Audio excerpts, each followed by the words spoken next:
Here to talk fame, family and life with husband Wade. It's Coleen Rooney. Good morning, how are you? I'm really good. I'm happy to be here. Thanks for having me. We chatted lots about you because we both were in a good way. But this series of I'm a Celebrity, Get Me Out of Here. I mean, Anton Deck even said it numerous times throughout. It was one of the best series. You guys got on so well. It was such a great group of people. But you sort of had a bit of a wobble and thought about leaving, Yeah, no, I didn't think about leaving, but I did sit there a few days in thinking, what am I doing here? Why have I decided to come in here? It was just a bit of a shock to the system because it is real. That's the thing, is when you go in there, you think, I didn't think we'd get food or I didn't think we'd get anything like that, but there were certain things where we couldn't light the fire and I was thinking maybe someone might come in and help us, but you do not see a soul until you go out on trial. But I was really, really lucky, as you said, because we had a fantastic group of people and everyone got on. But what's going on in there, you don't know what's getting shown on TV. Of course. See, this is the thing, because I actually never watched it before, and honestly, I heard your name and I was like, I'm watching this. And then it turns out it was this bunch of lovely people who made me happy every night. You've been approached so many times to do so many different things, but we all hear about the villain edit and what's going to happen in the edit. Were you thinking anything could happen here? No, do you know what? I wasn't thinking that, but there was other people in there that was thinking, oh, I wonder what they're showing, and I just thought, there's nothing you can do about it. Whatever they show, because we're in here. So you've just got to make the best of it and get on with it. But I'm really happy I did it. Since coming out, it's just been so positive. People have been lovely. People have always been lovely, but there's been a lot more people that have felt that they can approach me. Even like taking the kids to school, loads of kids were like, oh, well done, you're in the jungle. And obviously I'd never known who I was. I was just a mum at the school before. So yeah, it's been lovely. And one of our favourite moments, and we talked about it at the time, was when your sons go in. We love when family members get to go into the jungle. But, like, over your shoulder, one of your lads goes, she stinks. Like, those and it moments. Didn't show, because I've watched that back, and I said, what did it smell of? And he said, smoke. So it wasn't like sweat or dirtiness. It was smoke off the fire, because you are literally living on top of that fire. And I always got to dry my clothes, because you have to wash your clothes and stuff. So I used to put mine right in front. There was a speck in front of the fire, so I used to make sure I got that so they dry. So I did really smell it. Because we were like, they ratted you out something rotten. We were like, well, he's not going to be the favourite at Christmas time. I remember saying to Maura, literally when we were watching it, why isn't Coleen doing Strictly? Why was it the jungle? And then I started saying, is it when you've got 4 lads at home? It's just an easier one to do because you know you can do 3 weeks away as opposed to like a 3-month kind of run of a reality show. Yeah, I think it is for time. Like literally you have a little bit on the lead up to it to do some press, then you go in there, come out, do a little bit more press, and it's done. Done. Yeah. But also I am active. I like getting stuck in. I like doing stuff. I think with Strictly, I'm not the best dancer, but also it is time commitment and doing them live shows week in, week out. No, I don't think I could do that. You take the editing any day. Yeah. You did. I remember being inside there. I was like, she's doing her squats. And she's in the jungle. There's nothing going on. What is going on here? And then everyone lost their damn mind when the detective skills, finding out about Reverend Cole and Maura. That was hilarious. Like, did you inside, everyone's watching you going, she's done it, she's figured it out. Did you realise, like, oh, people are going to like this, that I've done a bit of detective? All my comics, like, they were happy that I did it, and like they were like, how did you suss that out? And when I went in for the second time into the junkyard and I seen Dean's face, I was thinking, no, he would be overreacting if this was as bad as it was. Can we give background? So what exactly did you discover?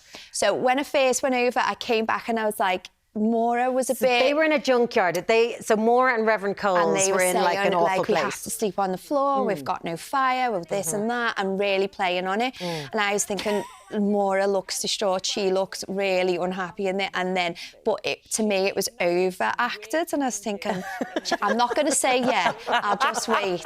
And then the second time I went in, I thought, no, definitely she's acting, and Dean would be like even more distraught than what he is. So I got on and I was like, no way. I said to Danny on the way back, they are not living in them conditions. It was incredible.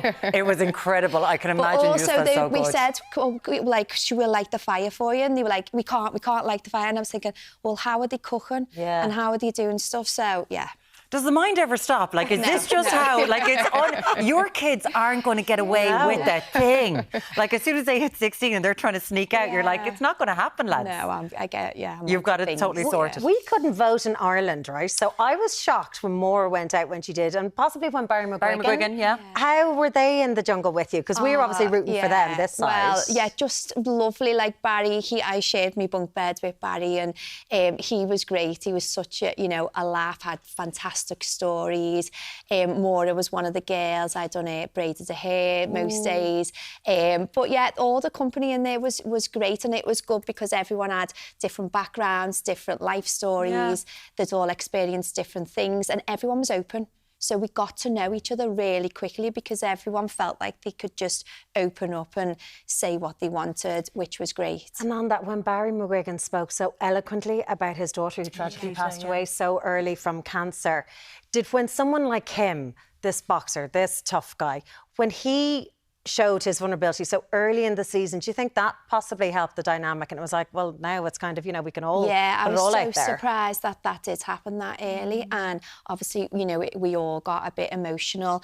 And I could relate to Barry because obviously my sister's passed away. So I've seen my dad in that vulnerable. And my dad is, he used to box, he's a strong man. And it's that, like, struck my mind straight away, to see Barry like that. I thought back. But I think it was nice in a way that he could do that, and he felt safe in the environment to speak about it, and just remembered the good memories, and then from then on he'll say things and didn't get as upset. It was easier for him. And we do know your family a little bit from the documentary that you did. It was just incredible to see inside a life that we have spoken about for so long because you have been hounded since you were a teenager. What was that like to go, okay, I'm going to let cameras follow me? I think it was time. I've been asked to do a lot of things in my life, but also I think I had things to say.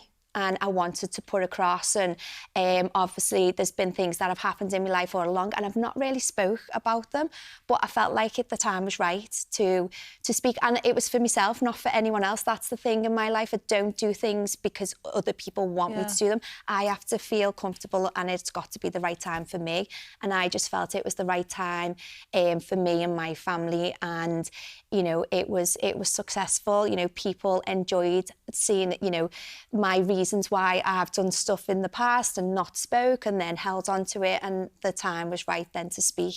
So yeah, I enjoyed doing it. I couldn't do it constantly because we have got a mad house and it's busy and it's very lively, but to do little bits here and there, I quite enjoyed. It felt like when when your mum was talking, when people really close to you were talking in that documentary, that they'd been holding back so many things for so many years, that they were sometimes probably a boiling point of reading falsities, of reading things, of seeing you followed around by paparazzi when you were 15, 16 years old. So keeping them quiet as well, that has to, you had to grow up very quickly to kind of be like, okay, guys. I think that's why we are a close family. Obviously we've always been a close family, but we speak to each other, and it's a good thing to talk, and we all know where everyone's at and what everyone's feeling. So, and it's hard to watch, people on TV giving their opinions on your daughter or your sister, and and it's not right. So obviously we've learned to cope with that over the years, but sometimes you do just want to say, that's not true.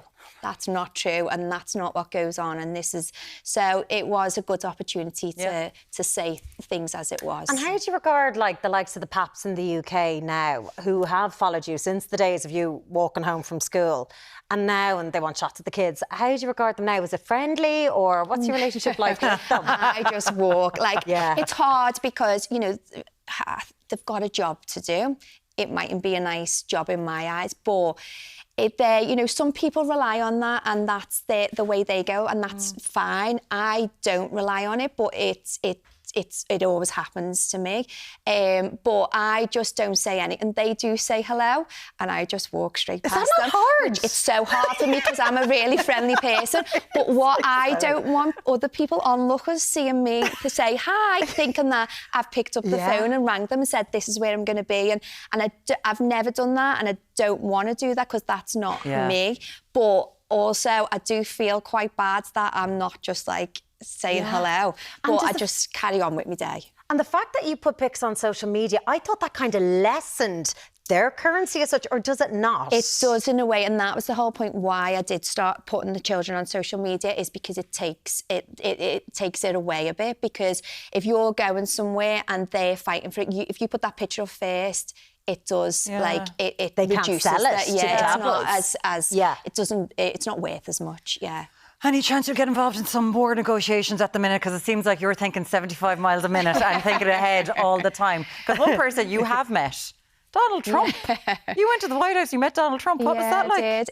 It was, obviously we were living in DC at the time. Wayne was playing for a team over there, and we got invited for the Christmas party at the White House with with Trump. So it was a really brief meeting. You know, we spent the day there, but literally spent minutes with him. We got a photograph. Wayne's met him a couple of times. But it was an opportunity that you couldn't say no to go to the White House. And absolutely. Yeah. Mad. Yeah, it was mad. It must be mad. Like, looking at him now going, all right, calm down, mate. Watch a bit of football, you'll be grand. Exactly. When you were in the jungle, I was thinking Jane Moore definitely brought mascara in with her. Some people were sneaking in. She never, you know, because someone else said that. But she never. She was wearing eyeliner. Are you sure? She had lashes on. Okay, she did a good job, but you... Good lashes. I was like scrutinising everyone, okay, who's had what, you know, lash extensions, whatever. You looked so well naturally. What are you doing? How are you looking after yourself? Because we've seen you with no makeup on, with that, you know, barely able to shower. Yeah. What are you doing? Do you know what? I'm really lucky. I have, you know, I've got good skin. My mum's got good skin. I did have to wean myself off the eyelashes because I used to wear eyelashes. And going into the jungle, I was thinking, I cannot wear eyelashes in because what if they fall off and I've got like gaps? So on the lead up to going in, I took the lashes off and started using the serum to make them grow. So I'm so glad because now I don't wear lashes. You're done. And also hair extensions. I have had hair extensions in the past. Now I've done away with hair extensions, which I think the jungle's like just been a really good influence on me for naturalness. But everyone was like complimenting my skin.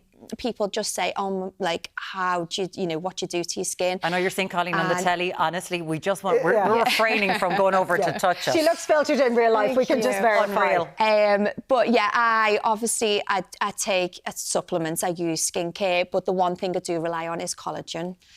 Which is why I have now brought out a range which includes the collagen. Fancy that. Yes. You have a bit of a range today that you're going to be talking about in Dublin, across Ireland. Yeah, so this is why I'm here in Dublin and Ireland. I'm so happy that it is going to be available in Ireland. It's available now online. What's it called, Coleen? It's called Applied Nutrition, and we have, so it's Coleen for Applied Nutrition.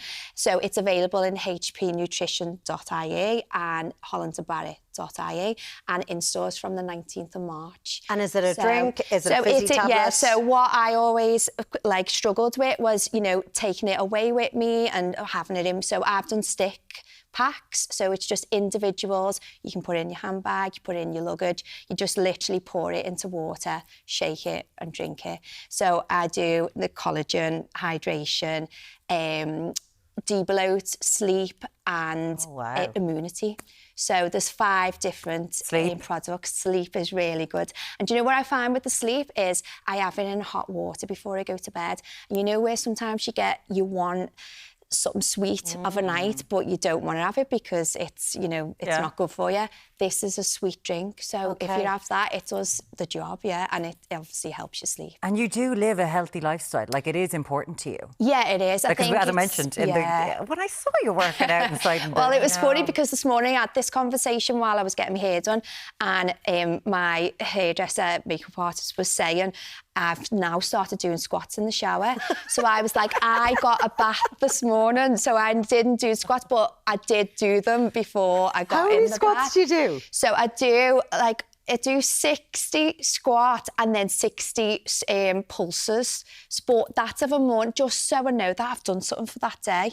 But it's in my routine now, and if I don't do them, it plays on my mind. So so in the jungle, I used to just go and find a spot where no one was and just squat Except away. all of us watching you. I was like, where is she off? I'm like, are you not going to slip in the shower? Do you always do it in the shower? I always do it in the shower because somewhere that is the where I've got no kids. I'm on my own. And I do gym sessions and Pilates sessions, but if I know that I've just got that time in the shower every morning, I just so like 6 o'clock in the morning. 60 squat. Remember those lovely rubber mats that your granny used to have. And it'd be real stylish, in the house. And you're going around today, people are going to see you. So if anyone wants to know, the range is Applied Nutrition, and it's available now. Thanks for coming. Oh no, thank you. It was a lovely chat. It's been a pleasure chatting to you. Thanks so much, Coleen. Thank you. So good.